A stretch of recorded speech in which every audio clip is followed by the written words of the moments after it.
같이 묵도함으로써 부활 제5주일 세터 공동예배를 시작하겠습니다.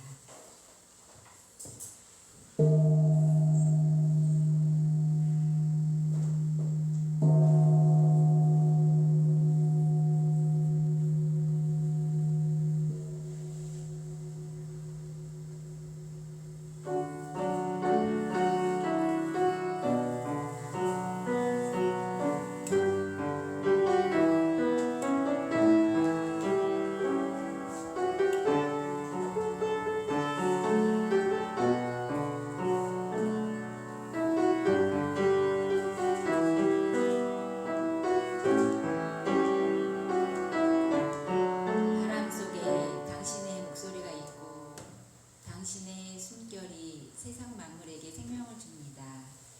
나는 당신의 많은 자식들 가운데 작고 힘없는 아이입니다. 내게 당신의 힘과 지혜를 주소서. 나로 하여금 아름다운 안에서 걷게 하시고 내 두 눈이 오래도록 석양을 바라볼 수 있게 하소서. 당신이 만든 물건들을 내 손이 존중하게 하시고 당신의 목소리를 들을 수 있도록 내 귀를 예민하게 하소서. 당신이 내 부족 사람들에게 가르쳐 준 것들을 나 또한 알게 하시고 당신이 모든 나뭇잎, 모든 돌들에 감춰준 교훈들을 나 또한 배우게 하소서. 내 형제들보다 더 위대해지기 위해서가 아니라 가장 큰 적인 내 자신과 싸울 수 있도록 내게 힘을 주소서. 나로 하여금 깨끗한 손, 똑바른 눈으로 언제라도 당신에게 갈 수 있도록 준비시켜 주소서. 그래서 저 노을을 지듯이 내 목숨이 사라질 때 내 혼이 부끄럼 없이 당신에게 갈 수 있게 하소서. 아멘.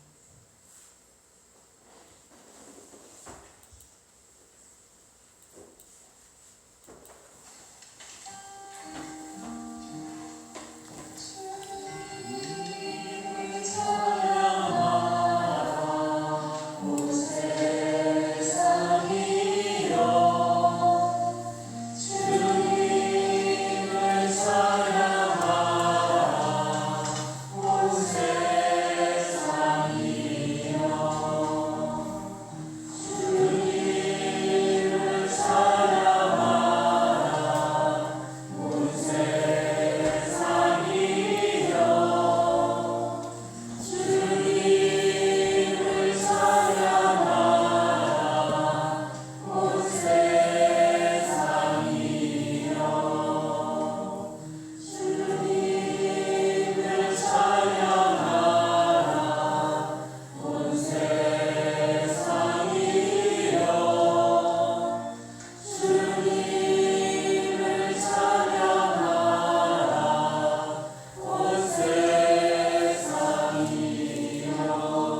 어느 날 회사에서 복도를 걷다가 문이 열린 낯선 공간에 눈이 뚫린다. 십수년을 한 직장에 다닌 내게도 아직 회사 건물 속속들이는 낯이 선다. 가보지 못한 곳, 열지 않은 곳이 이렇게 많구나.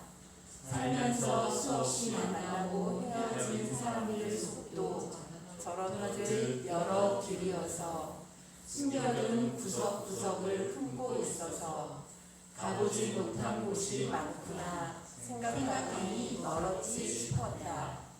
마음을 다해 사랑한 사람의 마음속도 지나지 못한 길과 가서 닿지 못한 그만의 장소가 있다는 것이 슬프기도 하고 한편으로는 마음이 편해지기도 했다.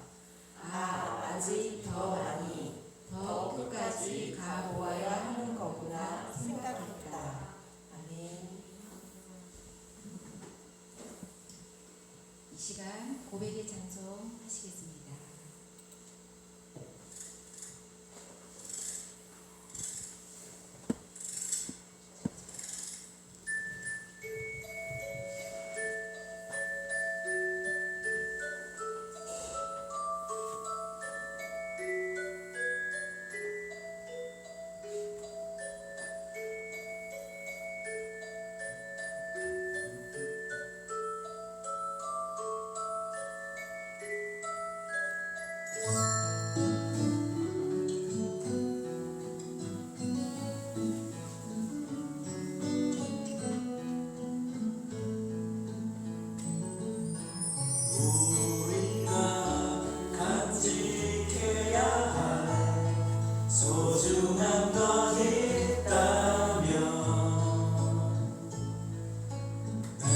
사람들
품에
이 시간 우리를 위하여 이민수 교우님 기도해 주시겠습니다.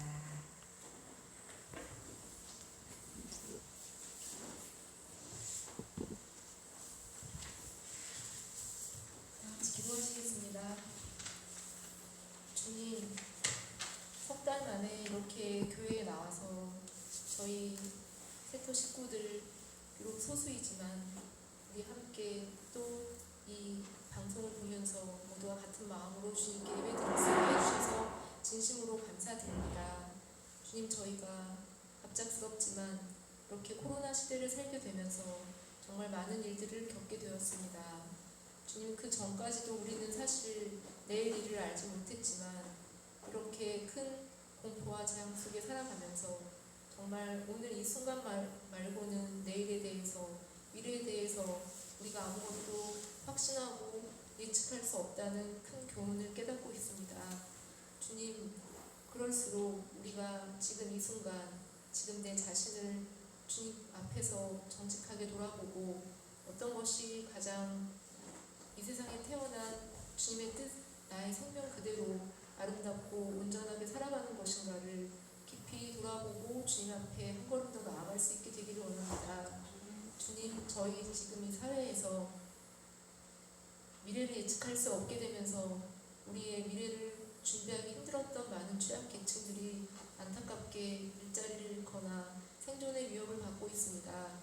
우리가 각자 나만 잘 살겠다고 각자 나와 내 가족만의 행복을 위해서 열심히 달려왔는데 그것이 이렇게 우리 모두의 공동체적인 그런 노력과 행복에 우선되지 않고서는, 그것이 지켜지지 않는 상황에서는 가장 아프고 약하고 어리고 나이 들고 정말 힘없는 사람들이 먼저 무너질 수밖에 없다는 것을 보게 됩니다.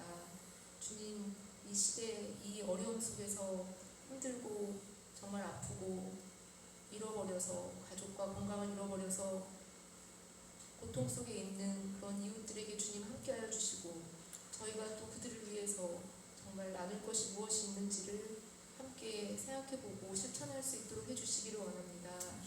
주님, 많은 어려움들이 조금은 다 거두어졌나 싶은데 그래도 또 알 수 없는 그런 감염이 나타나고 있습니다. 우리 학생들이 학교에 무사히 나가고 모든 일터와 모든 사람들이 일상으로 돌아갈 수 있는 그 날이 올 때까지, 또 그 온 이후에도 주님께서 늘 같은 사랑으로 또 은혜로 지켜주시기를 간절히 원하며, 오늘의 모든 예배 순서도 주님께 맡기며 우리 주 예수님의 이름으로 기도드립니다. 아멘.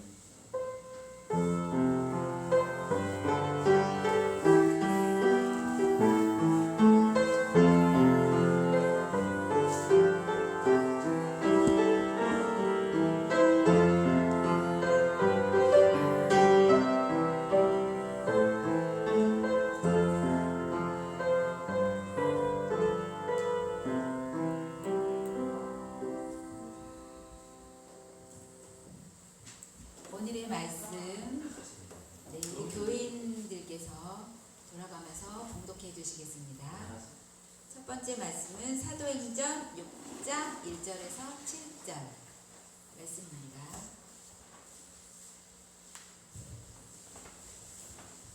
이 시기에 제자들이 점점 불어났다. 그런데 그리스 말을 하는 유대 사람들이 히브리 말을 하는 유대 사람들에게 불평을 터뜨렸다. 그것은 자기네 과부들이 날마다 구호식품을 나누어 받는 일에 소홀히 여김을 받기 때문이었다. 그래서 12사도가 제자들을 모두 불러놓고 말하였다. 우리가 하나님의 말씀을 전하는 일은 제쳐놓고서 음식을 베푸는 일에 힘쓰는 것은 좋지 못합니다.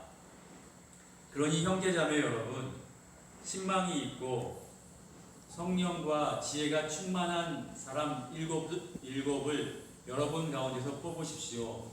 그러면 그들에게 이 일을 맡기고 우리는 기도하는 일과 말씀을 섬기는 일에 헌신하겠습니다. 모든 사람이 이 말을 좋게 받아들여서 믿음과 성령이 충만한 사람인 스데반과 빌립과 프로고로와 니가노르와 디몬과 바메나와 안디옥 출신의 이방 사람으로서 유대교에 개종한 사람인 니골라를 뽑아서 사도들 앞에 세웠다. 사도들은 기도하고 그들에게 안수하였다.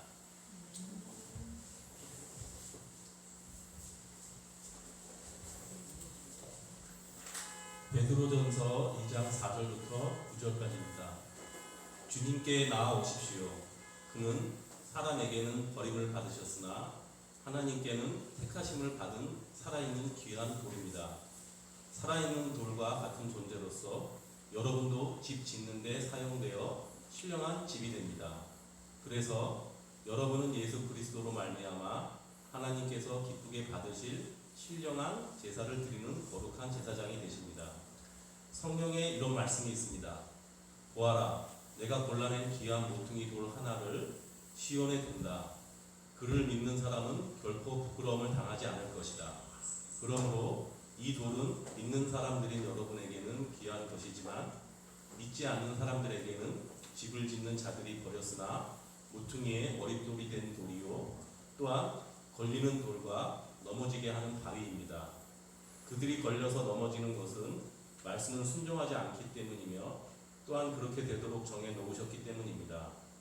그러나 여러분은 택하심을 받은 족속이요 왕과 같은 제사장들이요 거룩한 민족이요 하나님의 소유가 된 백성입니다. 그래서 여러분을 어둠에서 불러내어 자기의 놀라운 빛 가운데로 인도하시는 분의 업적을 여러분이 선포하는 것입니다.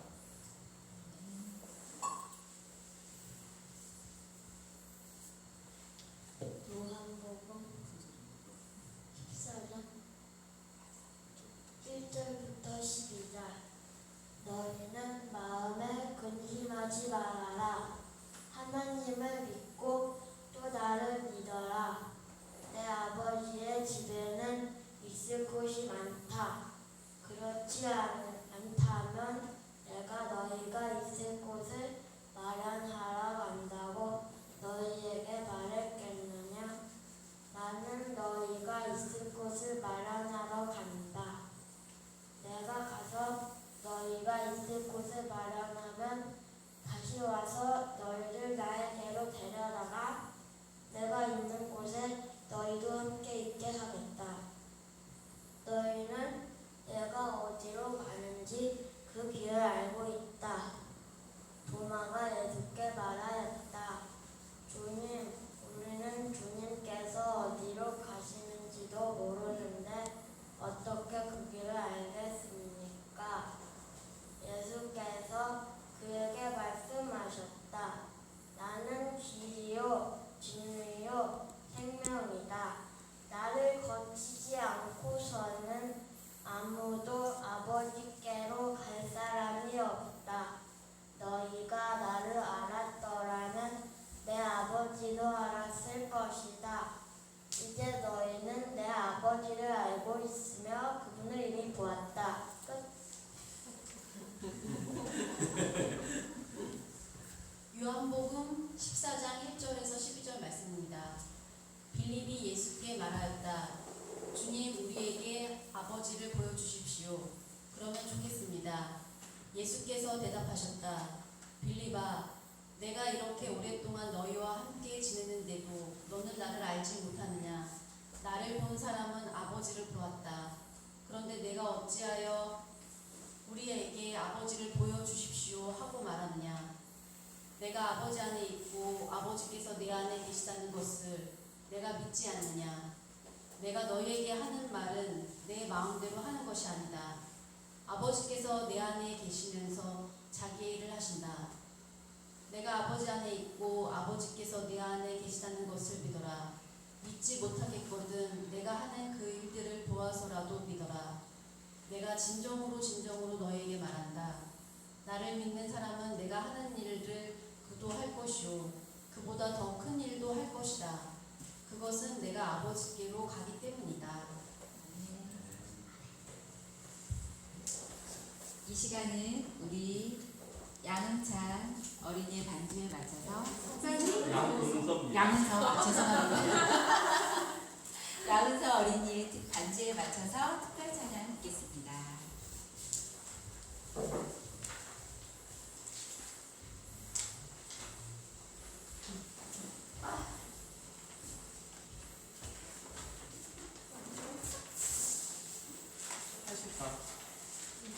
쪽으로.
목사님 나와주셔서 우리의 귀한 말씀 전해주시겠습니다.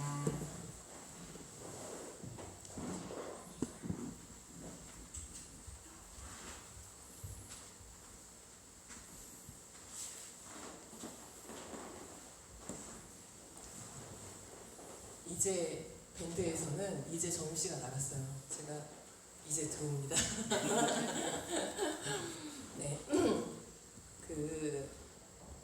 오늘 사도행전 말씀에서 초대교회에서 일종의 선교적인 분업이 처음 시작되는, 집사가 처음 세워지는 그런 현장의 이야기를 전하고 있습니다.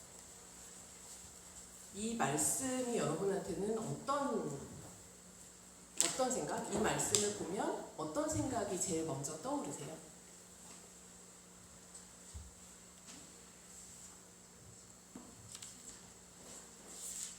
사도들이 어쨌거나 불만이 생긴 거예요. 그 초대 그리스도교 공동체에서 왜 헬라말을 쓰는 유대인들한테 지금 음식이 잘 보급이 되지 않는다라는 불만을 하니까 사도들이 지금 우리가 말씀을 전하는 일에 집중을 해야 되는데 그게 아니라 음식 나누고 사람들 구제하는 일까지 하다가는 이도저도 안 되겠다 해가지고 우리 중에서 좀 신망이 두터운 사람들을 따로 세워서 이 사람들이 음식을 나누고 구제하는 일을 전담하도록 하자, 이렇게 얘기를 해요.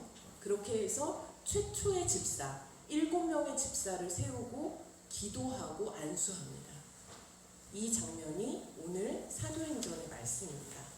이 말씀을 읽으면서 들으면서 떠오르시는 생각, 제일 먼저 드는 생각이 어떤 건가요? 조직화, 전문화, 이런 부분이 생각나신다. 좋습니다. 네. 또 어떤 게 생각나나요?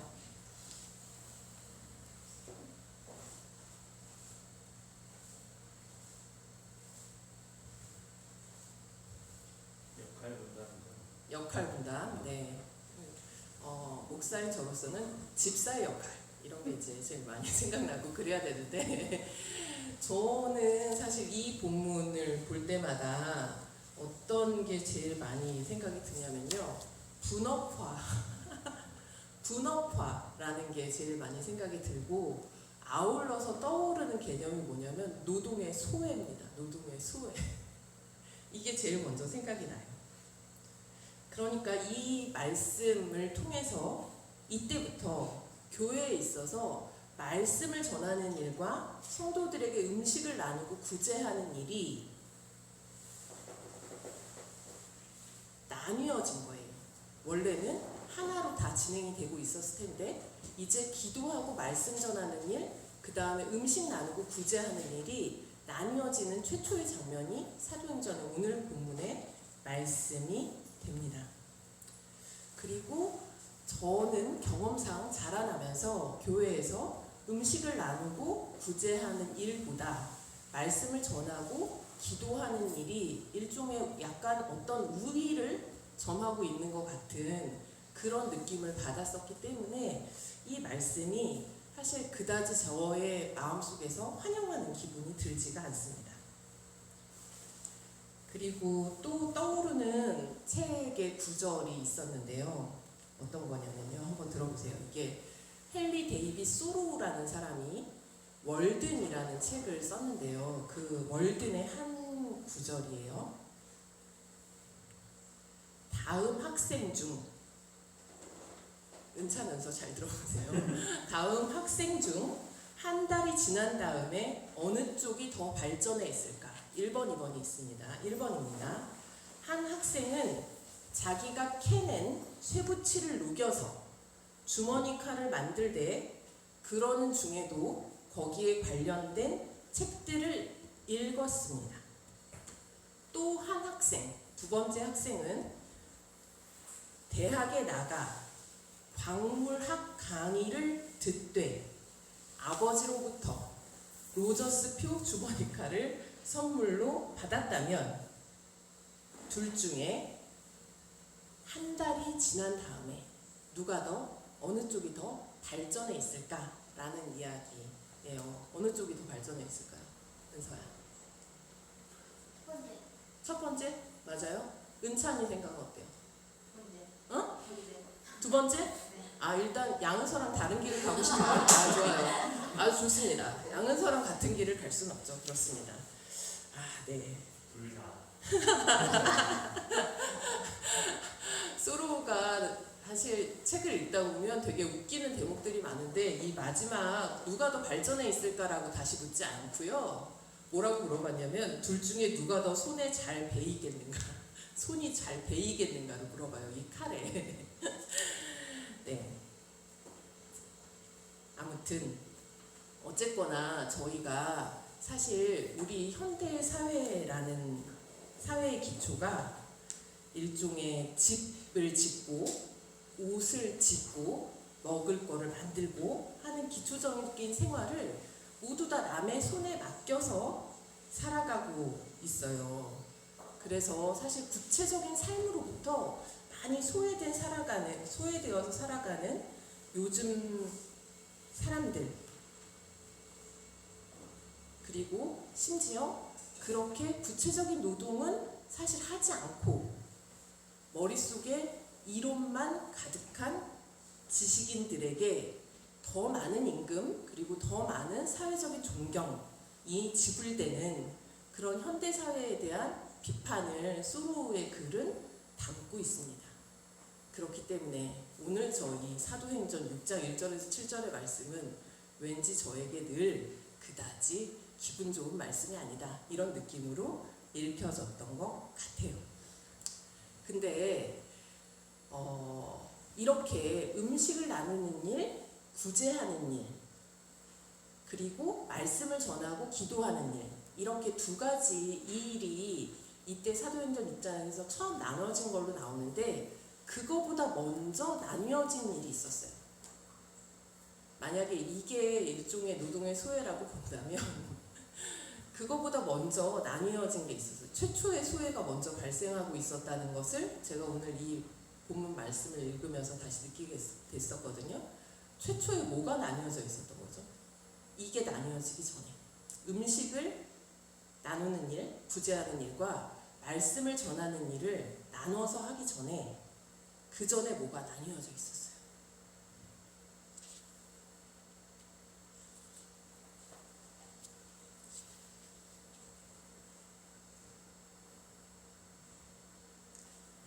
이건 약간 생각하는 퀴즈인데 은찬아, 네가 먼저 맞출 수 있는 기회야.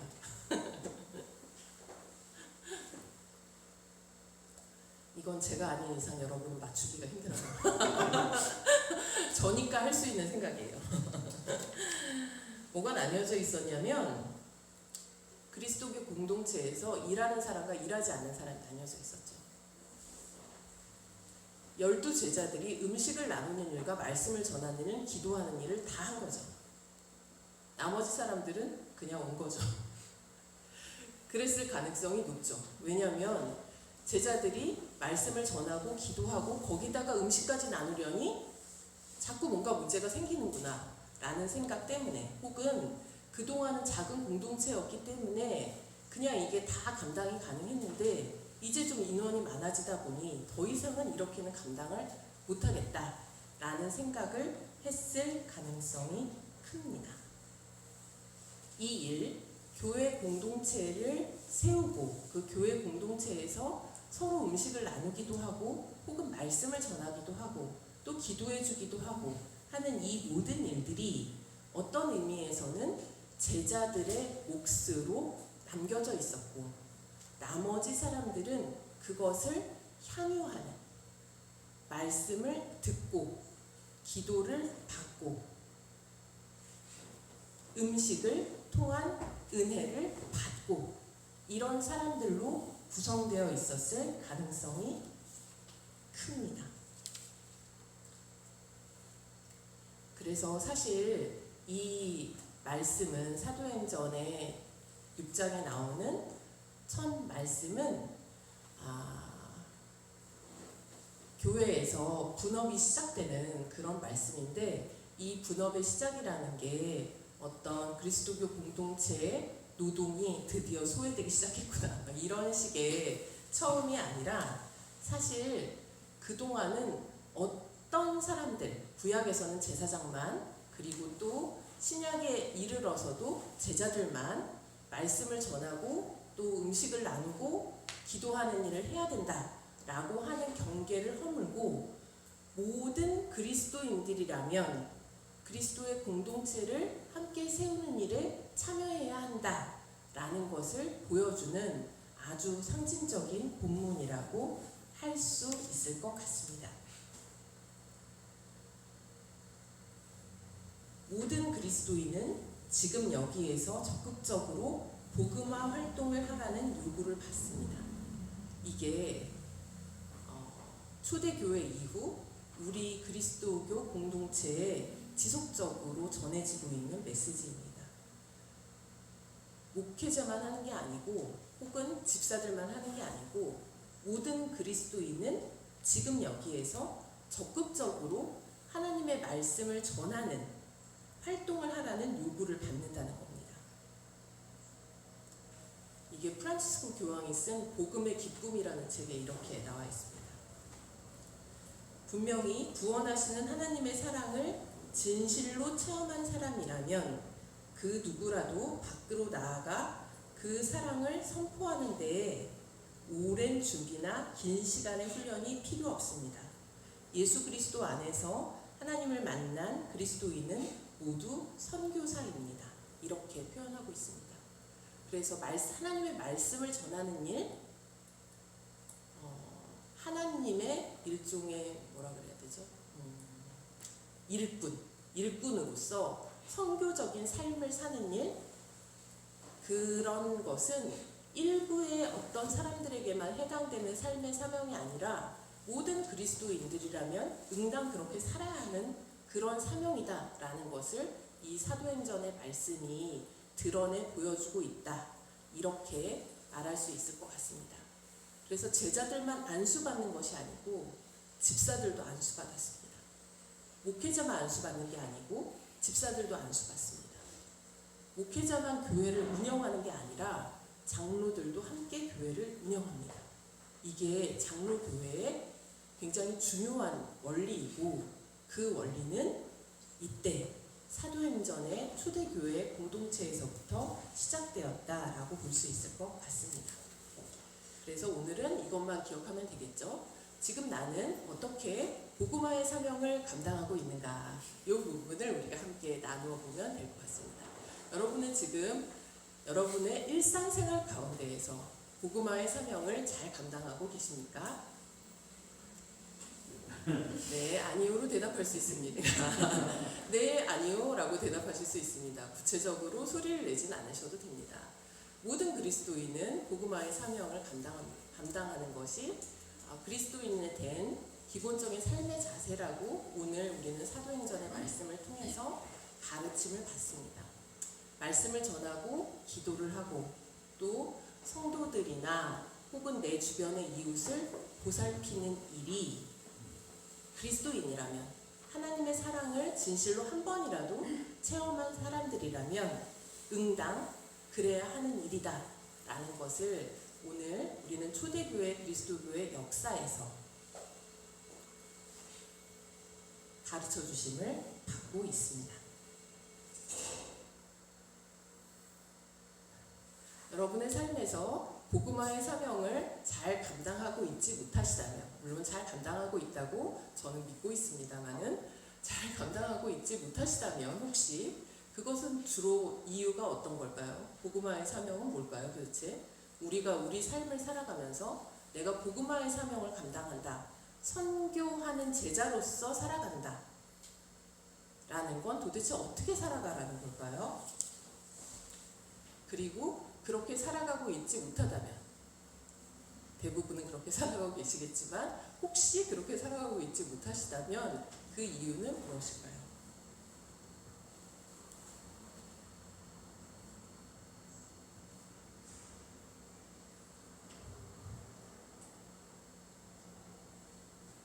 물어보는 거예요? 네.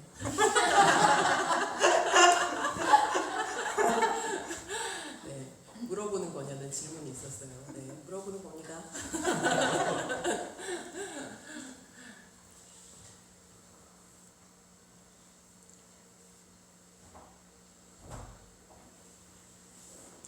하나님의 사랑을 진실로 체험한 사람, 예수를 만난 사람은 아주 자연스럽게 그걸 전하는 사람들이 됐습니다. 왜냐하면 그동안 내가 감히 상상하지 못했던 삶의 질을 그 예수와의 만남을 통해서 경험했기 때문에 너희도 와봐라, 같이 한번 가보자, 진짜 찐이다 이렇게 얘기하게 되는 게 자연스러운 반응이었습니다. 우리도 날마다 복음을 만나고 또 복음을 만난다면 그 복음에 기뻐서 다른 사람들에게 이 복음을 전하는 이런 삶이 우리의 일상이 되는 것이 마땅합니다. 그런데 도대체 우리 삶에서는 어떤 연결고리에 문제점이 있어서 지금 내 삶이 복음을 전하는 선교적인 사명에 날마다 설레이고 들뜨는 삶이 아닌가 한번 점검해 보셔야 될 거라고 생각합니다. 저는 어린이날, 어버이날, 스승의 날이 5월에 이렇게 쫙 몰려 있잖아요.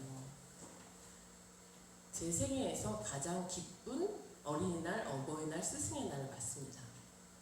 너무 좋습니다.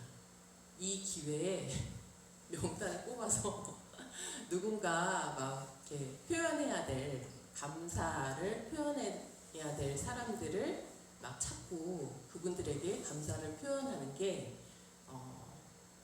되게 설레이는 일이 되고 있습니다. 그런데 최근에 어버이날이 있었지 않습니까? 어버이날에도 제가 설레이는 마음으로 저희 어머니 아버지에게 큰 사랑을 전하고자 저녁 식사를 차려드려야 되겠다라고 생각을 하고 저녁 식사를 저희 집에서 먹자라고 했습니다.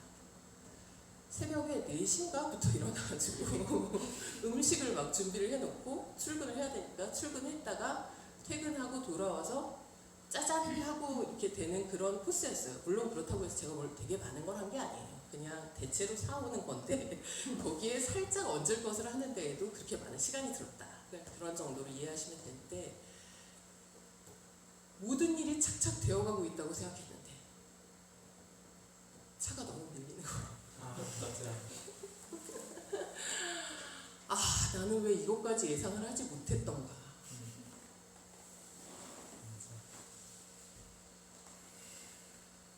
집에 오셔가지고 아무것도 없는 집에서 멀뚱멀뚱 앉아 계실 부모님을 생각하니 그냥 차라리 밖에서 먹자고 할 걸 내가 왜 이런 짓을 해가지고 여러 사람을 고생시키는가 막 이러면서 엄청나게 괴로워하면서 막 갔어요.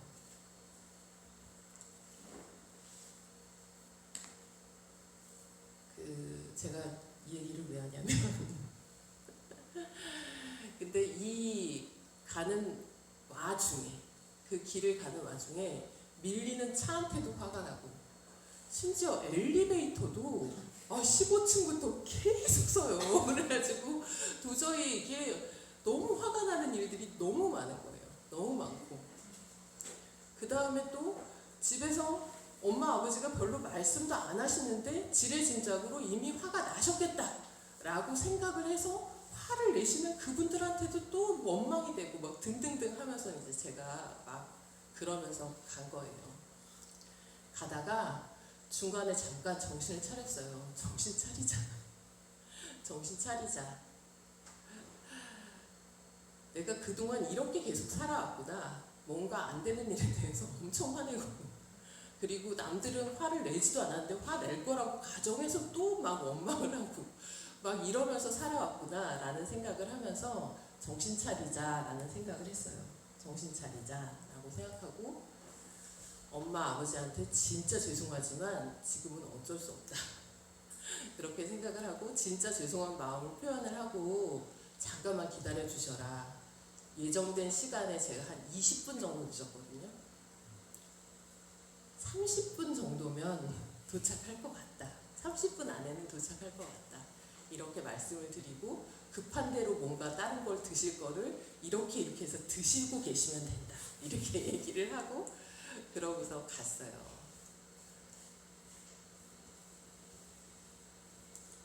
저희들이 살아가는 동안에 저희들이 사실은 복음화의 사명을 우리 모두 살고 싶어 한다고 저는 생각해요. 왜냐하면 사랑하면서 사랑을 표현하면서 살 때 그때 가장 우리가 행복하기 때문입니다.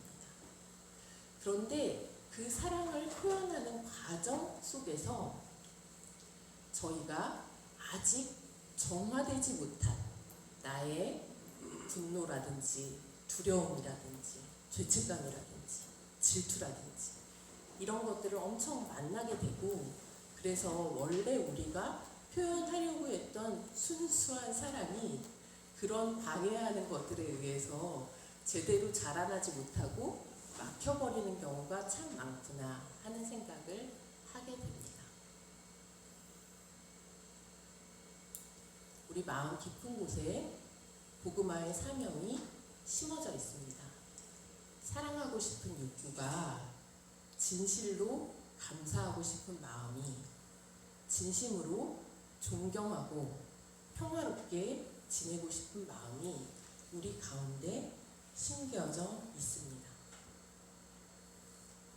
그런 복음화의 일꾼으로 우리가 날마다 살아가기 위해서 우리 스스로가 먼저 날마다 복음화 되어야 합니다. 우리 또한 다른 사람들로부터 복음화되어야 합니다.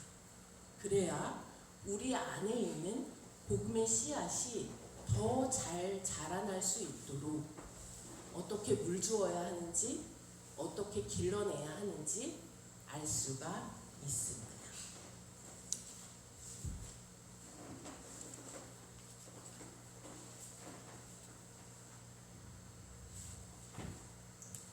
준비한 설교가 약 3분의 2가량이 남아있습니다. 큰일 났어요. 이게 제가 아직 적응이 안 되고 있어요. 이거 어떻게 하면 좋아요? 이제 끝내야죠. 뭐 더 이상 할 수는 없어요. 그쵸? 네, 끝내겠습니다. 누구는 복음을 전하고 누구는 복음을 받는 그런 지위가 아니라 우리 모두가 복음을 전하는 사람들로 부르심을 받았습니다. 그리고 우리 몸과 마음과 영혼은 우리가 복음을 전할 때 가장 기쁘도록 설계되어 있습니다. 날마다 다른 누군가에 의해서 그것이 말씀이든지 혹은 다른 누군가의 설교이든지 혹은 다른 어떤 내 마음을 새롭게 해주는 어떤 것이 있을지 모르겠습니다. 날마다 복음화되어서 날마다 복음화의 사명을 기쁘게 감당하는 저희들이 되기 바랍니다. 함께 묵상하겠습니다.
이 시간 세터 공동체의 신앙 고백 함께 기도하겠습니다. 우리는 온 우주 만물을 만드시고 모든 살아있는 것들에게 생명을 넣어주시니가 하나님이심을 믿습니다. 하나님의 아들로서 사람의 몸을 입고 이 땅에 오신 예수께서 우리의 그리스도이심을 고백합니다. 또한 매 순간 우리를 하나님의 숨결로 이끄시는 이가 성령이심을 믿습니다. 우리는 하나님의 손으로 창조된 생명체들의 고통과 죽음을 아파하며 고통 가운데 있는 자연을 되살리는 일에 우리의 사랑과 삶을 기꺼이 나누겠습니다. 우리는 하나님께서 세터 공동체를 가난한 사람들의 이웃으로 부르심을 믿습니다. 세터 공동체의 모든 식구들이 믿음과 사랑 안에서 하나 되어 가난한 여성과 아이들, 소외된 이들을 기쁘게 섬기기 원합니다. 우리는 세터 공동체가 이 민족의 소원인 통일을 돕도록 세워졌음을 믿습니다. 우리가 앓고 있는 이 땅과 이 민족의 하나됨을 위해 기도하며 애쓰는 공동체가 되기 원합니다. 우리의 고백이 말로 지지 않고 삶 속에서 세터 공동체의 움직임 속에서 살아나도록 도와주십시오. 자신의 욕심과 바쁜 삶 속에 파묻혀 알면서도 행하지 못하는 우리를 불쌍히 여기시고 자비를 베풀어 주십시오. 그리하여 매 순간순간의 삶 속에서 살아계신 예수 그리스도를 만나는 기쁨을 누리게 하소서. 처음이시며 나중이신 하나님이 우리와 영원히 함께하실 것을 믿습니다. 아멘. 이 시간 목사님께서 알림과 사귐 그 이후 순서 해주시겠습니다.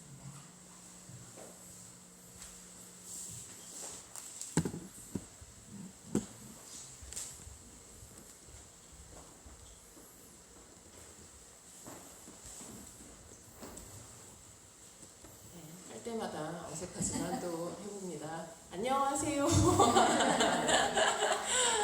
그러고 보니까 우리가 뭐 평화의 인사를 나누고 막 그랬잖아요. 그래서 평화를 서로에게 빌어주는 시간을 가지시고요. 세터 식구들 지금 온라인으로 함께 계시는 세터 식구들도 모두 반갑습니다. 네, 저희 이제 알림과 사귐을 같이 나눠야 되는데 김한 간사님이 저한테 이렇게 막 고정을 해놓으셨는데 이쪽으로 옮겨주세요.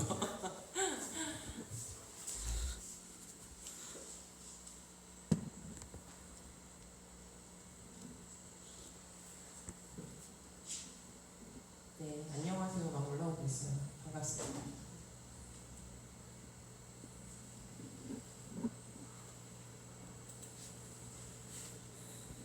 네, 저희 알림과 사진 같이 나눌게요. 다음 페이지 넘겨주셔야지 될 것 같아요. 넘겼어요? 네, 제가 안 보고 있는군요. 네. 저희 그 유튜브에서 세토교회 구독과 좋아요 좀 눌러달라고 제가 지난주에 부탁을 했는데 3명이 늘어났습니다. 지금 12명. 정말 이래가지고서야 어느 세월에 우리가 구독과 좋아요를 이렇게 누를 수가 있겠나 하는 생각이 드는데 다음번에는 16명이 될 수 있도록 유튜브에서 구독과 좋아요 같이 눌러주시면 감사하겠습니다. 저희 그리고 저희가 코로나가 이제 좀 진정 국면에 들어간 것 같아서 좀 예배를 그러니까 원래 이번 주부터 제대로 드릴 수 있지 않을까 생각했는데 조금 더 지켜봐야 될 것 같은 생각이 들어요. 그리고 생활 속 거리두기 기간인데 생활 속 거리두기의 수칙 자체가 전체적으로 저희가 이 공간에서 대규모 예배를 진행하기에는 좀 적절하지 않다는 생각이 좀 들었습니다. 그래서 좀 당분간 지켜봐야 될 것 같고요. 그래서 다음 주는 예배를 어떤 분들과 드리게 될지 잘 모르겠어요. 이게 날마다 새로운데요. 그래서 다음 주에 예배를 드리게 되시는 분들은 주중에 아마 연락이 가서 다음 주에 초대돼서 함께 예배를 드리게 될 것 같습니다. 그리고 공간자리 논술 수업은 마감되어서 진행될 것 같습니다. 네.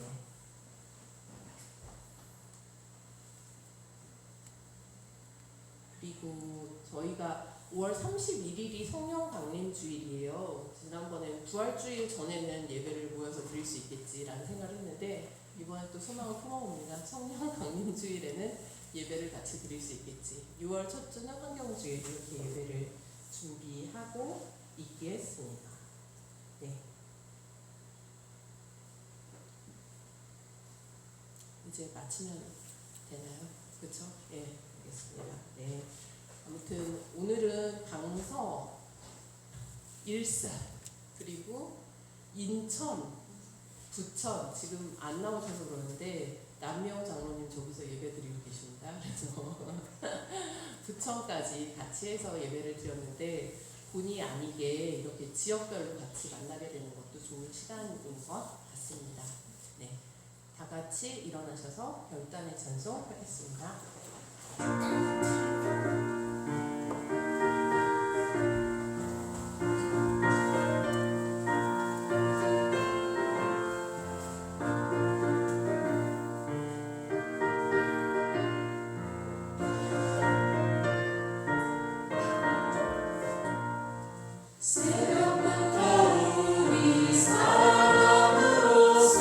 저녁까지 시를 부려봅시다.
이제는 우리 주 예수 그리스도의 은혜와 하나님의 사랑과 성령님의 소통하심이 이 시간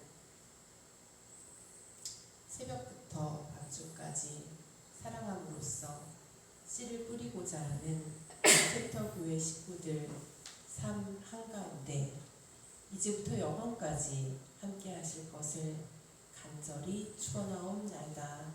아멘.